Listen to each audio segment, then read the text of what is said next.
Welcome to my channel Shreeji coaching class. आज हम आपको चैप्टर 2 अकाउंट का लेखा शास्त्र की अवधारणाओं के बारे में बताएंगे। Concept of accounting. अवधारणा का अर्थ उन भौतिक विचारों से होता है जिन पर संपूर्ण शास्त्र का ढांचा आधारित होता है। ये ऐसे विचार होते हैं जो प्रमाणित नहीं किए जा सकते, बिना प्रमाण के ही स्वीकार कर लिए जाते हैं।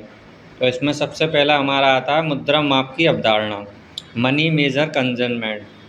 लेखांकन के लिए माप की इकाई आवश्यक है। लेखांकन में केवल उन्हीं घटनाओं व्यवहारों का लेखा किया जाता है जिनकी माप मुद्रा में की जाती है।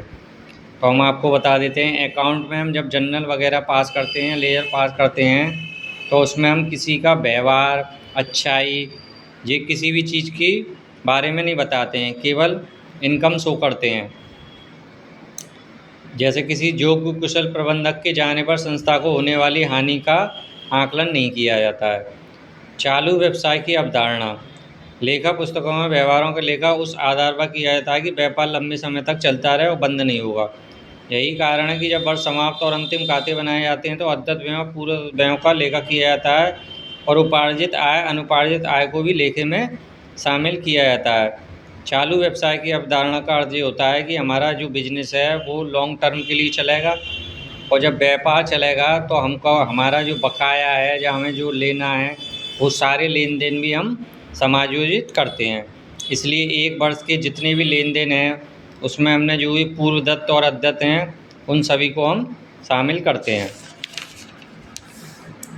इसके बाद आता है हमारा द्विपक्ष अवधारणा, ड्यूल एस्पेक्ट कंसेप्ट। इस अवधारणा के अनुसार लेखांकन में लिखे जाने वाले सभी लेन देनों के दो पहलू होते हैं। अब आपने अगर अभी जनरल एंट्री नहीं की है तो हम जब आगे बताएंगे तो और समझा देंगे।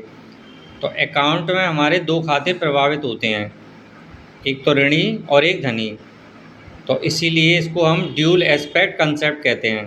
तो हमारी जो असेट्स होती हैं वो दायित्व और पूंजी के बराबर होती हैं, जहाँ हम संपत्ति में दायित्व घटा सकते हैं। लागत अवधारणा। लागत अवधारणा यह बताती है कि संपत्ति का लेखा उस मूल्य पर करना चाहिए जिस मूल्य पर बाजार मूल्य या वर्तमान मूल्य पर नहीं करते हैं।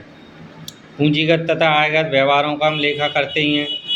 पूंजीगत वो होते हैं जो लॉन्ग टर्म के लिए होते हैं और आयगत जो होते हैं हमारे प्रतिदिन के खर्चे होते हैं। इसी तरीके से हम ये सारे अवधारणाएं होती हैं ये हमारी।